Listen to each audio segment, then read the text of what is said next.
오늘 하나님 앞에 나온 여러분들 축복합니다.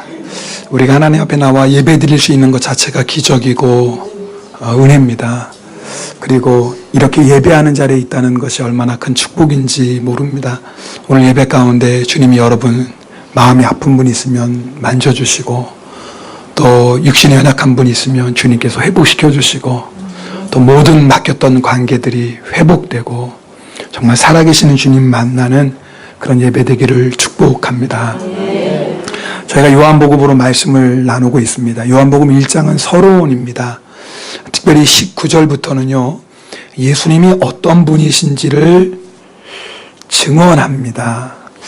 우리 지난번에는 1장 19절부터 28절까지의 말씀을 봤습니다. 그 내용은 사람들이 세례 요한이 혹시 메시아가 아닐까라는 마음을 품자, 세례 요한이 아닙니다, 나는 메시아가 아닙니다 라는 것을 밝힙니다. 그럼 도대체 메시아가 누굴까요? 그리스도가 누굴까요? 오늘 우리가 읽은 말씀에 세례 요한은 정확히 그리스도가, 메시아가, 우리를 죄에서 구원해 주실 분이 누구인지를 밝힙니다. 그분이 누구예요? 예수님입니다. 오늘 우리가 나눌 말씀은 여러분이 자주 들었던 말씀일 것입니다. 그런데 저는 오늘 우리들이 늘 듣던 말씀이지만 이 말씀을 가지고 여러분하고 은혜를 나누게 된 것이 얼마나 감사한지 몰라요. 만약에 저에게 예수 믿지 않는 사람들 앞에서 딱 한 번 설교할 기회가 주어진다면 저는 주저하지 않고 오늘 말씀을 전할 것입니다. 물론 본문은 다룰 수 있어요. 요한복음이 될 수도 있고 마태복음이 될 수 있겠지만 내용은 오늘 전하는 말씀을 저는 전할 것입니다. 그만큼 오늘 전하는 말씀이 중요합니다. 혹시 여러분 가운데 아직도 예수님이 나의 주님이시다라는 그런 믿음의 확신이 없는 분이 있다면 오늘 마음의 문을 활짝 열어서 하나님의 말씀을 들어보십시오. 그럼 반드시 정말 예수님이 구원자이시구나, 성령님께서 깨닫게 하시는 그런 역사가 일어날 것을 믿습니다. 그럼 이미 예수님을 믿고 있는 우리들은요, 네, 십자가의 능력이, 보혈의 능력이 얼마나 크고 놀라운 것인지를 주님이 더 깊게 우리를 깨닫게 해주실 것입니다. 자, 먼저 오늘 사도 세례 요한이 예수님에 대해서 이렇게 고백합니다. 29절 말씀 우리 다 함께 읽겠습니다. 29절입니다. 이튿날 요한이 예수께서 자기에게 나아오심을 보고 이르되 보라, 세상 죄를 지고 가는 하나님의 어린 양이로다. 오늘은 이 세상 죄를 지고 가는 하나님의 어린 양이라는 말씀을 깊이 나누겠습니다. 여기서 말하는 세상 죄는요, 이 세상의 모든 사람의 죄를 말합니다. 죄가 무엇이죠? 하나님을 믿지 않는 것이 죄입니다. 하나님을 믿지 않는 사람은 내 인생의 주인이 나입니다. 그래서 내 마음대로, 내 기분대로, 내 욕심대로 살아갑니다. 성경은 그것이 죄라고 말씀합니다. 우리에게는 다 그런 마음이 있죠. 여러분 마음이 그런 마음이 있어요, 없어요? 이제는 은혜 받으니까 지금은 없어졌죠. 감사해요. 지금은 없어졌는데 은혜가 조금씩 약해지면 또 어떤 마음이 들어요? 내 마음대로 살고 싶은 마음이 생겨요. 왜 그럴까요? 내가 죄인이라는 증거예요. 그래서 국가에는 법이 존재합니다. 법을 통해서 자기 마음대로 살지 못하도록 통제합니다. 그리고 그 법을 어겼을 때는 그 법에 따르는 처벌을 합니다. 사람을 자기 마음대로 하고 싶으면 못하는 거예요. 법이 무서우니까. 근데 문제는 국가의 법이 내 마음대로 살고 싶어하는 죄의 본능까지 막을 수는 없더라 그 말이에요. 사람을 죽이는 것은 막을 수 있어요. 감옥에 가니까. 미워하는 것은 세상 법으로 안 돼요. 남의 것을 빼앗을 수는 없어요. 감옥에 가니까. 그런데 내 안에 있는 탐심은 세상 법이 막을 수가 없어요. 사람은 눈에 보이는 것만 죄라고 얘기해요. 근데 하나님은 우리의 마음까지도 살피세요. 마음으로 지은 죄도 죄예요. 그러니 모든 사람이 하나님 앞에서 죄인인 것입니다. 내가 죄인인 것을 깨달아야지 구원의 문이 열려요. 내가 왜 죄인이야? 내 마음대로 사는 게 왜 죄야? 이런 마음을 가지고 있는 사람은 아직 구원의 문이 열리지 않은 것입니다. 그런데 성령님께서 그 마음을 만져주시면 우리의 마음이 바뀌어요. 내가 왜 죄인이야? 라고 말했던 사람이 아니구나. 내가 바로 죄인이구나. 라고 고백하게 됩니다. 예수를 믿는 우리들도 똑같습니다. 이번 부흥회를 통해서 우리 성도님들 많은 은혜 받으셨는데 우리 제자훈련 가운데 어떤 분이 이런 고백을 하셨어요. 이분이 평소 때 뭐 부흥회 시간이라든지 기도회 때 막 통곡하고 기도하는 분을 보시면 마음속으로 자기는 모르게 이런 생각이 들었대요. 저분은 얼마나 많은 죄를 져서 저렇게 통곡하며 기도할까. 그런 마음이 들 때가 있었다라는 거예요. 그런데 이분이 이번 부흥성회 통해서 내가 바로 죄인이구나. 나 같은 죄인이 없구나 깨닫고 통곡을 합니다. 자기가 예수 믿고 나서 그렇게 통곡한 적이 없었대요. 내가 죄인이라는 거예요. 아니 이분이 뭐 그 주간에 특별히 큰 죄를 져서 그랬던 것인가요? 아니죠. 그런데 믿음의 눈이 열리고 나니까 나 같은 죄인이 없는 거예요. 여러분 그것이 은혜 받은 겁니다. 내가 은혜 받았다라는 게 뭐냐면 내가 바로 죄인이구나. 이것을 깨닫는 것이 은혜입니다. 여러분 사람이 죄를 많이 졌다고 통곡하며 회개할까요? 아닙니다. 여러분 우리가 가끔씩 텔레비를 통해서 세상을 깜짝 놀라게 하는 살인사건을 듣습니다. 그런 사람이 법정 앞에 섰을 때 통곡하며 회개했다는 얘기 들어보신 적 있나요? 없죠. 한 번도 없습니다. 물론 내가 죄를 졌습니다. 유족들에게 사과합니다. 용서를 빕니다. 그런 멘트하는 사람들이 있어요. 그런데 어떤 사람은요. 내가 잘못했다는 말 한마디도 안 해요. 참 무섭지 않아요? 사람을 죽였는데도 잘못했다는 말 한마디도 안 해요. 그런데 하나님의 은혜가 임하면 어떤 일이 일어나는 줄 아세요? 100원짜리 하나 훔친 것 때문에 가슴을 치며 회개합니다. 거짓말한 거 그 한 번 때문에 하나님 앞에 가슴을 치며 통곡합니다. 이상하지 않아요? 사람을 죽인 사람은 내가 무슨 죄를 졌냐고 담담한데 거짓말 한 번 한 것 때문에 내가 미워한 거 한 번 때문에 그렇게 가슴을 치며 통곡합니다. 성령님의 역사입니다. 그래서 은혜 가운데 있는 성도는요 절대로 다른 사람을 비판할 수가 없습니다. 내가 죄인인데 누구를 비판해요? 이 세상에 나보다 더 큰 죄인이 없는데 누구를 정죄해요? 주님 앞에 서니까 태산과 같은 내 죄가 보여요. 그런데 내가 누구를 감히 판단하겠습니까? 이것이 은혜 안에 거하는 사람의 모습입니다. 그런데 하나님의 은혜가 떠나가면 나의 죄는 보이지 않고 다른 사람의 죄만 보입니다. 그래서 판단하게 됩니다. 여러분 모든 인간관계의 문제가 어디에서 시작되냐면 내가 죄인이라는 것을 모르는 것에서부터 우리의 관계는 깨어집니다. 여러분 내가 죄인인데 누구를 정죄하고 판단하겠어요? 아니 나 같은 죄인을 예수님께서 용서해 주셨는데 내가 용서 못할 사람이 어디 있겠어요? 나 같은 죄인을 사랑해서 예수님이 생명을 주셨는데 누구를 미워할 수 있겠어요? 내가 죄인이라는 걸 아는 사람이 만나면 갈등이 있을까요? 없을까요? 네, 갈등할 게 없어요. 자, 내가 죄인인 것을 아는 사람과 내가 죄인인 것을 모르는 사람이 만났어요. 그래도 갈등할 곳이 없어요. 왜냐하면 내가 죄인인 것을 모르는 사람이 죄인인 것을 아는 사람을 판단하고 정죄합니다. 그럴 때 죄인인 것을 아는 사람이 어떻게 반응할까요? 싸울까요? 화를 낼까요? 아니죠. 아무 말 안 할 겁니다. 왜요? 내가 죄인이니까. 내가 죄인인데 무슨 말을 하겠습니까? 문제는 내가 죄인인 것을 모르는 사람들이 딱 만나는 거예요. 그럼 어떨까요? 싸울 수밖에 없어요.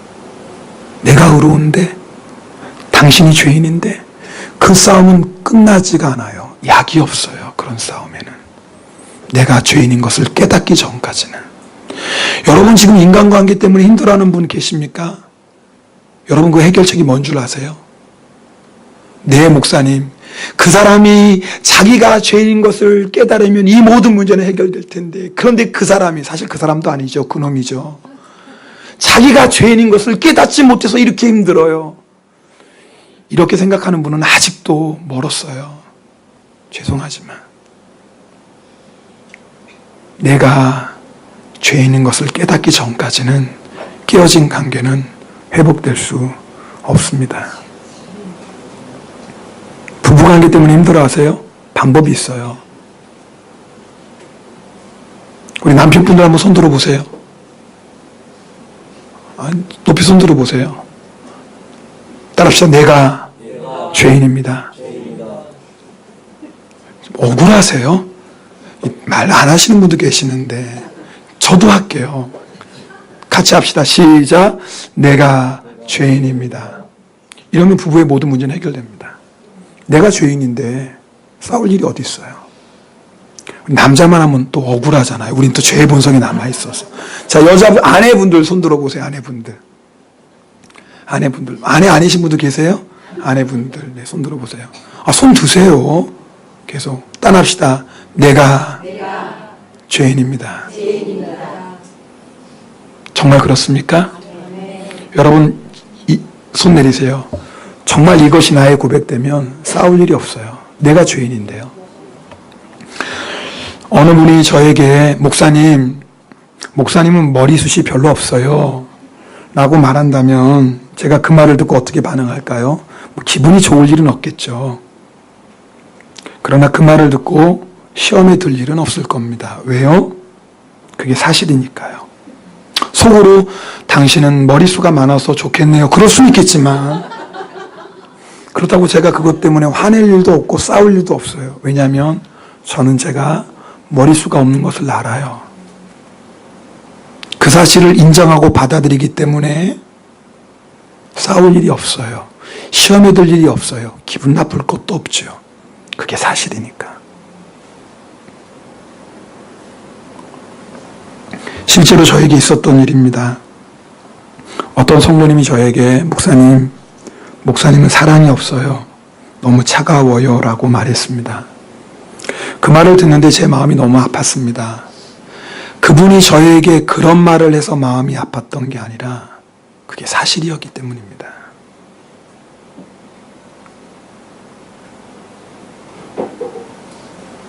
제가 그분에게 이렇게 말했습니다. 집사님, 맞습니다. 저는 사랑이 없는 목사입니다. 사랑이 없는 저로 인해서 상처받은 일이 있으면 용서해 주세요. 그리고 저를 위해 기도해 주세요. 제가 예수님처럼 사람 많은 목사 되도록. 저는 그분의 말 듣고 변명하고 싶지 않았어요. 왜냐하면 저는 저를 잘 알고 있기 때문입니다. 그래서 그분의 말을 듣고 속상한 게 아니라 회개했습니다. 그리고 주님의 사랑을 부어주시도록 기도했습니다. 저는 누구에게 제 기억에는 당신은 사랑이 없습니다라고 말한 적이 별로 없는 것 같아요. 왜냐하면 저의 모습을 알기 때문에 그렇습니다. 그래서 이렇게 얘기합니다. 집사님, 우리 사랑해요. 우리라고 얘기합니다. 왜요? 집사님이 사랑의 문제로 힘든 것처럼 저도 똑같이 힘들어요.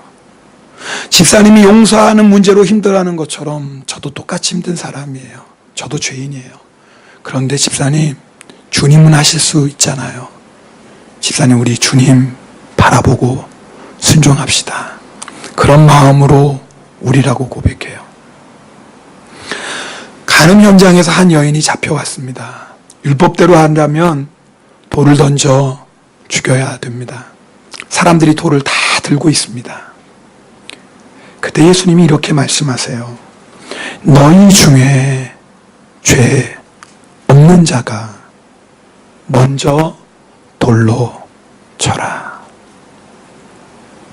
그 말씀을 듣고 양심의 가책을 느끼는 사람들이 하나씩 하나씩 그 자리를 떠나갑니다. 마지막에 자리에 남았던 건 예수님과 그 여인밖에 없어요. 뭘 말하는 거예요? 이 세상에는 딱 두 종류 사람밖에 없어요. 죄를 용서하시는 주님과 죄의 용서를 받아야 될 우리밖에 없어요. 중간에 어느 누구도 없어요. 예수님을 대신해서 판단하고 정죄할 사람 아무도 없어요.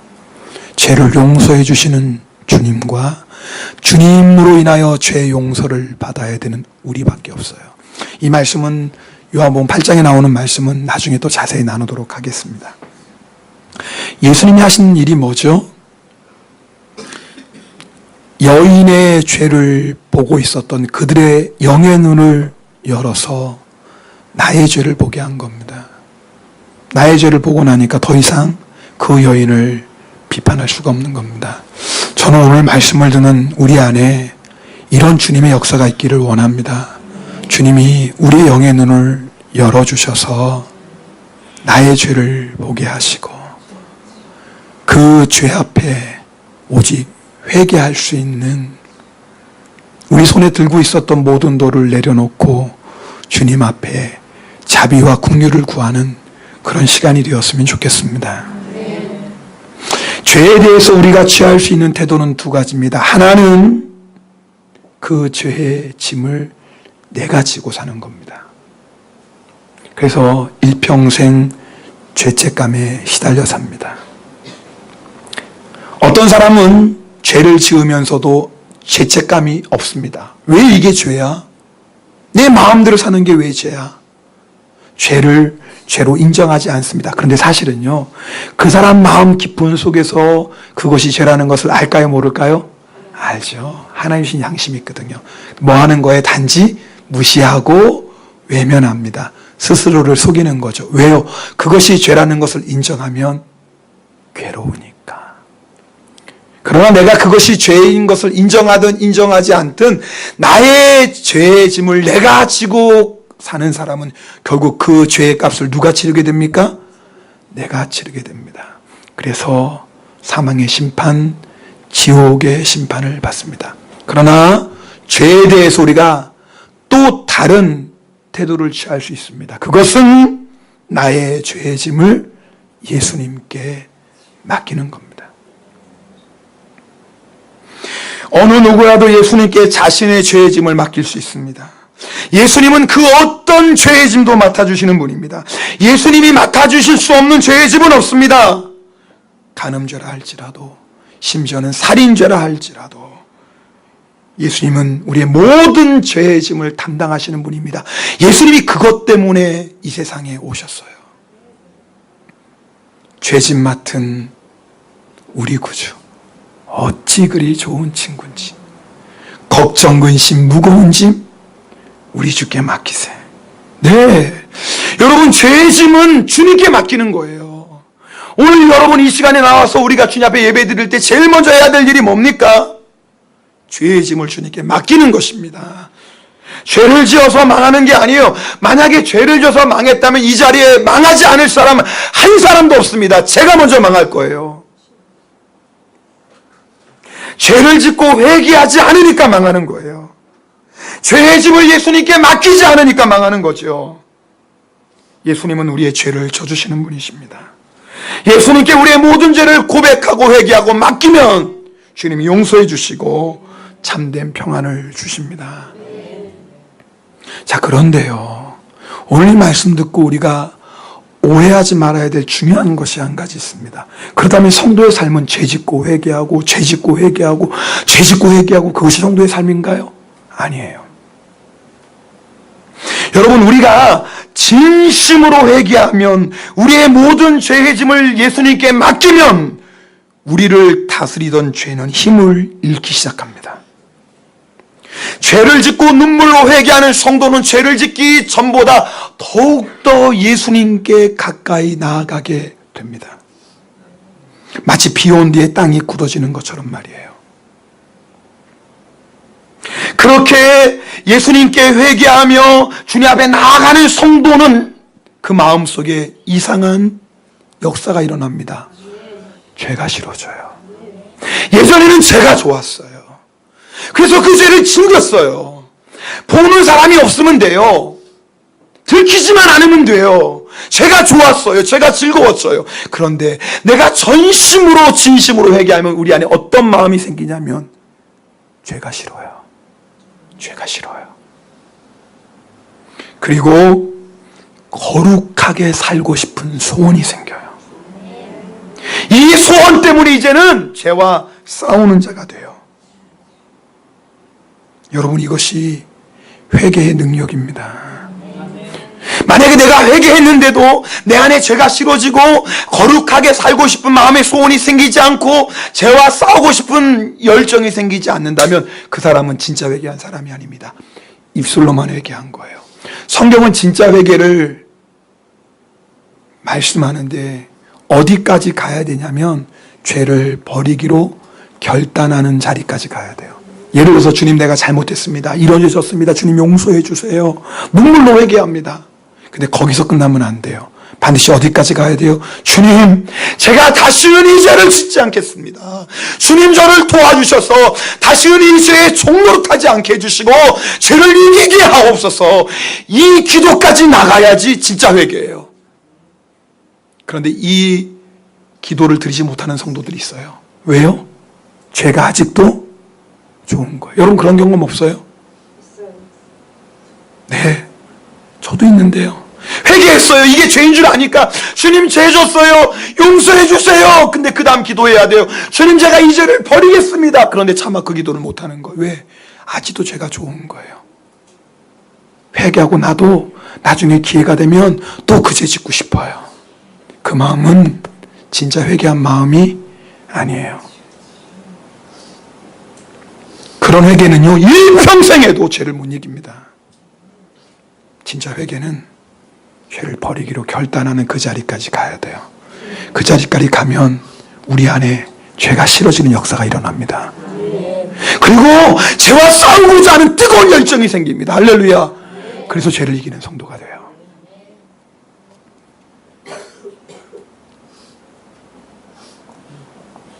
그런데 성도들 가운데 회개한 후에도 여전히 마음의 회개의 기쁨과 평안을 누리지 못하는 성도들이 있습니다. 잘 들어보세요, 오늘 이 말씀.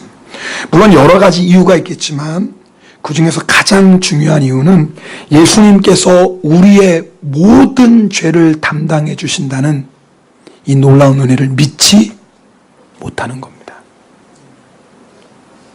예수님께서 이런 죄까지도 용서해 주실 수 있을까 회개하면서도 예수님께서 나의 모든 죄를 용서해 주신다는 그 은혜를 받아들이지 못하는 거예요. 그래서 회개하고 나서도 뭐예요? 여전히 죄책감에 사로잡혀요.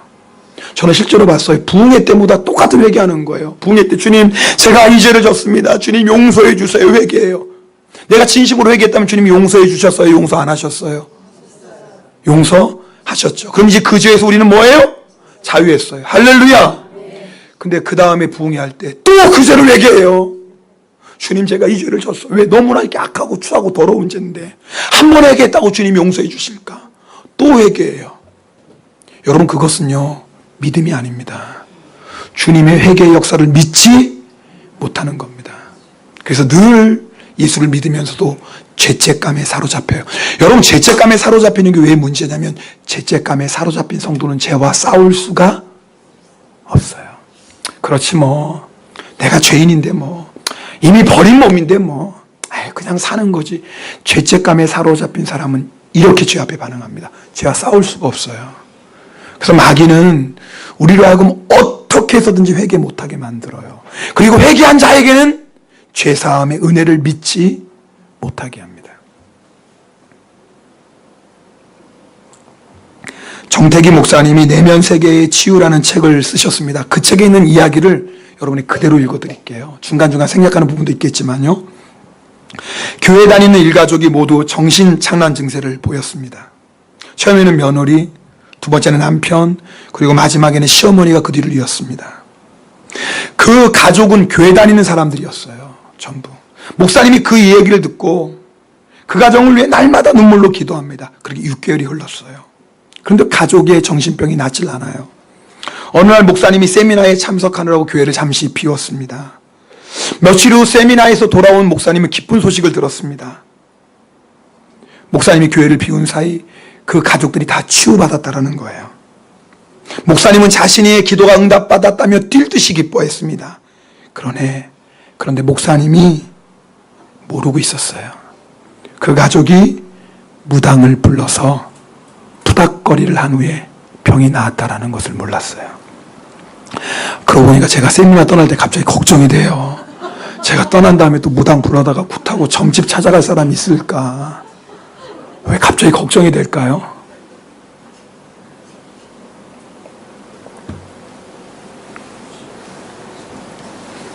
나중에 이 가정의 비밀이 밝혀졌습니다. 그 가정에는 노인성 치매를 앓고 있던 시어머니가 있었습니다. 시어머니의 상태가 갈수록 악화되자 병시중에 지친 가족들이 환자를 돌본 일에 무관심해졌고 그러다가 시어머니가 굶어 죽습니다. 장례식을 치르고 나서 이 가정에 이상한 일이 일어나기 시작합니다. 먼저 며느리가 실성하고 뒤에 아들이 실성하고 아들과 며느리가 실성한 모습을 보고 충격을 받은 시아버지마저 정신줄을 놓습니다. 사람들은 이 모습을 보고 귀신의 저주를 받았다며 수군댑니다. 그러나 사실은 죄책감이 이 가족을 지배하고 억누르고 있었던 것이지요. 시어머니의 죽음에 가장 직접적인 관계가 있었던 며느리는 죄책감을 이기지 못하게 됩니다. 그래서 남편도 시아버지도 다 미쳐버린 거예요. 이 가족을 안타까이 지켜보고 있던 친척이 마침 목사님이 세미나에 갔다는 소식을 듣고 그 사이 용하다는 무당을 불러서 구판을 벌입니다. 무당이 집에 딱 들어와서 둘러보더니 이 집에 귀신이 붙었어. 시어머니 귀신이야. 아니, 당연하죠. 시어머니가 치매로 앓다가 죽고 그 다음에 가족이 다 미쳤는데 그거는 무당이 아니라 어느 누구도 와도 시어머니 죽음과 문제가 있다는 걸 알아요 몰라요? 알죠. 왜 모르겠습니까? 그런데 시어머니가 죽고 나서 죄책감에 사로잡힌 이들은 무당의 말이 영험하게 들린 거예요. 어떻게 알았을까? 그날 밤 구판을 벌이는데요. 무당이 막 춤을 추다가 갑자기 한밤중에 시어머니의 신을 받았다고 설쳐댑니다. 제일 먼저 며느리에게 달려갑니다. 고부간에 갈등 없는 관계가 어디 있어요? 너 인연? 죄송합니다. 책에 있는 거 그대로 있는 거예요. 이럴 때는 여기 보고 해야 돼. 너 인연! 나한테 너무했어. 이 죽일년. 무당이 눈에 시퍼렇게 불을 켜고 담벼들자 며느리가 무당의 바지가랑이를 붙다고 죽어가는 목소리로 어머니 잘못했어요. 살려주세요. 회원을 합니다. 시어머니를 방치했다는 죄책감에 시달렸던 며느리의 귀에는 꼭 시어머니가 살아서 온 것처럼 느껴져요. 필사적으로 무당에게 매달리며 잘못을 빕니다. 울며 불며 용서를 구하는 며느리를 내려다보면서 무당은 속으로 회심의 미소를 짓습니다. 그리고 한참을 얼른 후에야 슬그머니 본색을 드러냅니다. 이제 풍망사에 가야 되는데 노잣돈이 없구나. 저 과거에 무당한 적 없어요. 책에 있는 거예요. 며느리는 얼른 자기가 가진 것을 다 무당의 손에 쥐어줍니다. 돈을 받으니까 무당이 아이고 이제는 풀리네 그려 잘 있거라 나는 간다. 무당이 며느리를 놓아주니까 그제서야 며느리의 마음을 묻고 있었던 죄책감이 떠나갑니다. 시어머니가 자기를 용서해줬다라는 착각을 하게 된 거죠. 며느리가 통곡하는 가운데 무당이 이제는 누구 찾아갈까요? 아들 차례죠. 똑같이 합니다. 아들도 자기가 있는 거 다 바칩니다. 그 다음에 누구한테 갈까요? 마지막에 시아버지한테 갑니다. 시아버지도 똑같이 다 바치죠. 노잣돈 두둑이 챙긴 무당이 아이고 이제야 마음 놓고 조선 가겠네. 너희들 평안히 잘 있어라. 그 한마디에 정신병이 났습니다. 왜요? 죄책감이 사라진 거죠. 여러분 잘 들어보세요. 오늘 이야기를. 무당이 고친 게 아니에요. 그들을 억누르고 있었던 죄책감 사라져버렸어요. 거짓에 속은 거죠. 거짓에. 실제로 정신병에 걸린 환자에게 당신의 죄가 용서받았습니다라는 것을 계속 얘기해주고, 그리고 실제로 그 정신병자가 내 모든 죄가 용서받았다는 걸 진짜 믿으면 정신병의 70%가 고침받는 됩니다. 뭐 무당 찾아갈 것도 없고 누구한테 상담할 때 당신의 죄는 용서받았습니다. 용서받았습니다. 당신의 죄 용서받았습니다. 계속 말해서 그 사람이 그것을 진짜 믿으면 정신병에 걸린 사람이 70%가 고침받는데요. 무슨 말이에요? 우리의 영을, 우리의 마음을 붙잡고 있는 가장 강력한 무기가 뭐예요? 죄요? 죄책감이라는 거예요. 제가 중요한 것은 이것을 얘기하려고 해요. 이 가족들이 교회 가서 회개기도 했을까요? 안 했을까요? 여러분이라면 어떻겠어요? 회개기도 할까요? 안 할까요? 여러분이라면. 아니, 여러분이라면 하겠어요? 안 하겠어요? 대답이 갈라지네요. 아니, 이 사람이 회개했을까요? 안 했을까요? 안 했다. 제가 계속 물어보는 건, 아니 생각해 보세요. 회개를 왜 안 해요? 아니 예수 믿는 사람인데 내가 시어머니를 돌보지 못해서 시어머니가 죽었는데 왜 회개를 안 합니까? 당연히 회개하죠. 그것도 그냥 회개가 아니죠. 어떻게 회개하겠어요? 가슴을 치며 통곡하며 회개하겠죠. 주여, 내가 시어머니를 죽였습니다. 내가 시어머니를 죽였습니다. 주여, 내가 우리 어머니를 죽였습니다. 가슴을 치고 멍들게 때리도록 회개했죠. 근데 왜 문제가 생긴 거예요? 왜요? 정말 예수님이 나를 용서했다라는 것을 믿을 수가 없어요. 시어머니를 죽인 이 죄를 설마 예수님이 용서해 주실까? 다른 죄라면 용서해 주실 거야. 그런데 시어머니를 굶어 죽게 한 이 죄를 어떻게 예수님이 용서해 주시겠어? 다른 죄는 몰라도 이 죄는 용서 못 해 주실 거야.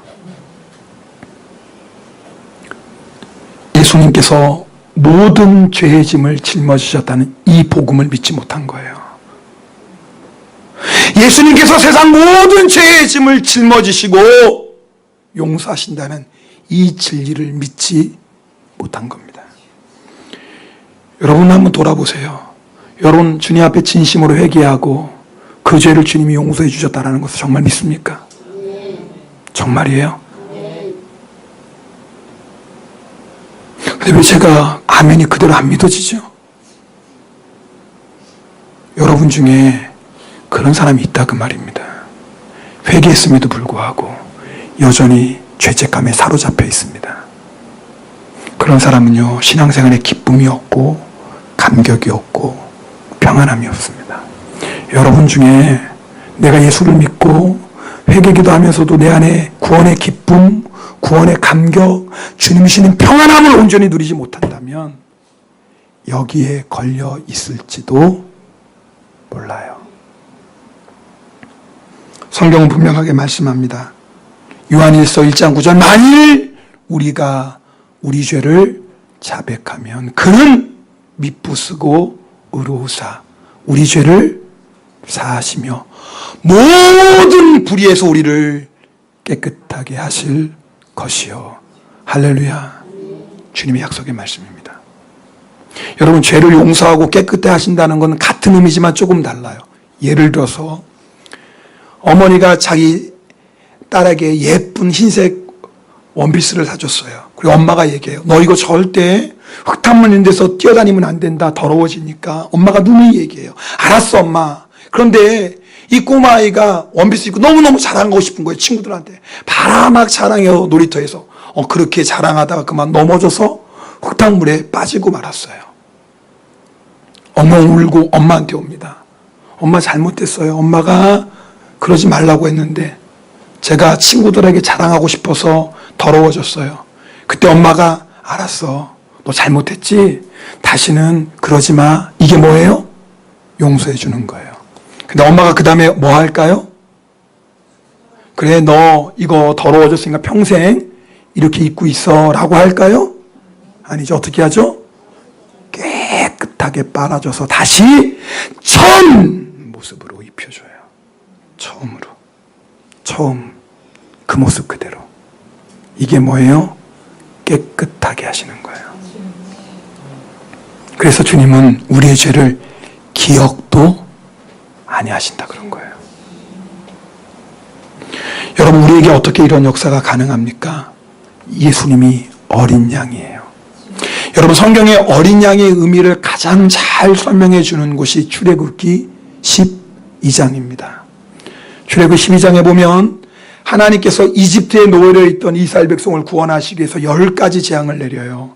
마지막 재앙이 뭐죠? 장자의 죽음이에요. 장자의 죽음은 뭐예요? 모든 사람의 죽음을 의미합니다. 자, 그러면 생각해 보세요. 하나님께서 이스라엘 백성을 구원하시려고 죄 없는 이집트 백성을 죽음의 심판을 내리신 건가요? 아니죠.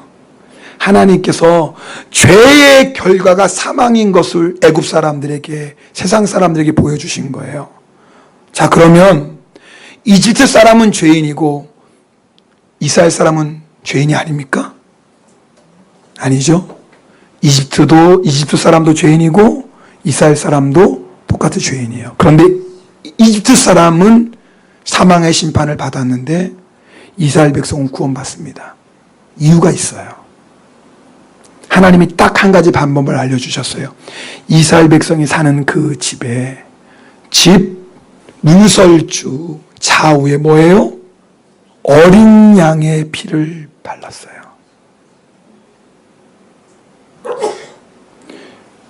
우리 출애굽기 12장 12절 13절 말씀 함께 읽겠습니다.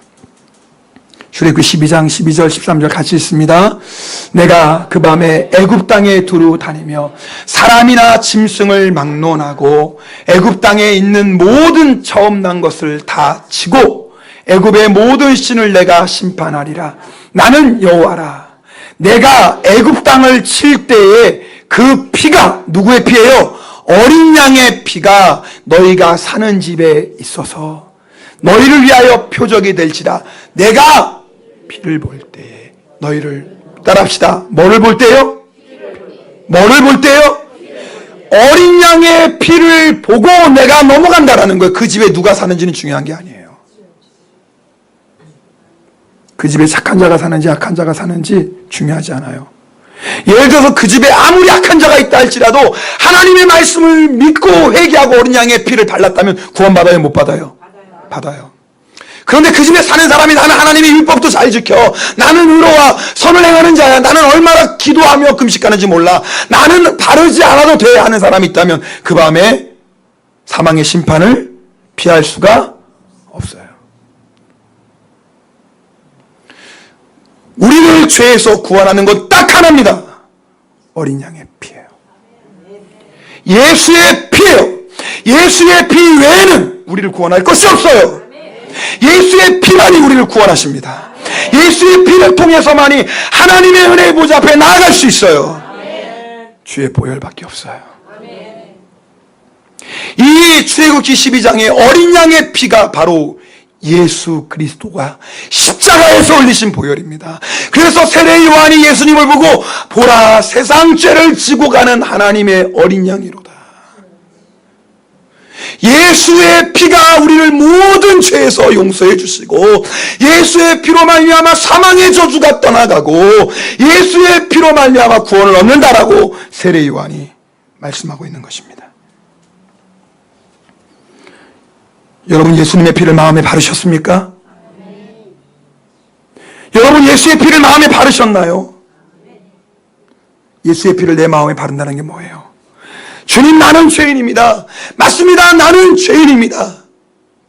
주님, 이 시간에 내 모든 죄를 용서해 주시고 나의 주인, 나의 구세주가 되어서 나를 다스려 주소서. 이제는 내가 예수 그리스도만 섬기고 주님을 따라가겠습니다라고 이 고백하는 것이 예수의 피를 내 마음에 바른 것입니다. 예수의 피를 마음에 바른 자는 이제 찬양할 건 하나밖에 없어요. 주의 복을 밖에 없어요. 자랑할 건 십자가밖에 없어요. 여러분, 때로 우리가 예수를 믿지만 연약함으로 말미암아 넘어질 때가 있어요. 그러나 낙심하지 마십시오. 그때가 바로 주의 보혈을 의지하여서 회개하고 주의 보혈로 씻음받고 주의 보혈을 의지하여 다시 일어서야 될 때예요. 그러면 회개하며 일어선 자는 더 강해지고요, 그 회개를 통해서 더욱더 주님 앞으로 가까이 나아가게 됩니다. 그것이 회개의 능력이고 축복입니다. 오늘도 여러분하고 그 시간 갖길 원합니다. 이 시간 우리 보혈을 지나 찬양하겠습니다. 여러분, 우리가 이 찬송 드릴 때 여러분, 혹시 여러분 안에 아직도 여러분을 붙잡고 있는 죄책감이 있다면 내 모든 죄를 씻어주시는 주의 보혈을 의지하며 나아가십시오. 여러분, 내가 회개해야 되는 걸 알면서도 아직까지 회개하지 않은 죄가 있다면 오늘 이 시간에 주의 보혈 피로 씻음 받아야 됩니다. 주의 보혈이 우리의 모든 죄를 정결케 하십니다. 오늘 이 믿음 가지고 우리 찬송하면서 주님 앞으로 나아가도록 하겠습니다. 우리 두 손을 높이 들고 찬양합니다. 보혈을 지나, 보혈을 지나 하나님 품으로, 보혈을 지나 아버지 품으로, 보혈을 지나 하나님 품으로 한 걸음씩 나아가. 치시오 돛대, 치시오 돛대 주놈이 꼬로니, 치시오 돛대 주놈이 무네니, 치시오 돛대 주놈이 꼬로니, 이뻐즈즈 슬슬. 존귀한 주보혈이, 존귀한 주보혈이 내 영을 새롭게 하시네. 존귀한 주보혈이 내 영을 새롭게. 토토키 슈노치가, 토토키 슈노치가 와가레 아라타니스, 토토키 슈노치가 와가레 아라. 존귀한 주보혈이, 존귀, 내 주보혈을 의지하여 나아갑니다. 이 시간 예수의 피를 의지하여 하나님께 나아갑니다. 주여, 주하고 더러운 나의 죄를 씻어주소서. 주여, 나의 모든 짐을 주님께 맡깁니다. 예수의 피로, 예수의 피로, 예수의 피로 나의 모든 죄를 씻어주시고, 오 주여, 이 시간 나를 영접하소서. 나를 새롭게 하소서. 우리 시간에 통성으로 기도합니다. 오 할렐루야. 사랑의 하나님 아버지.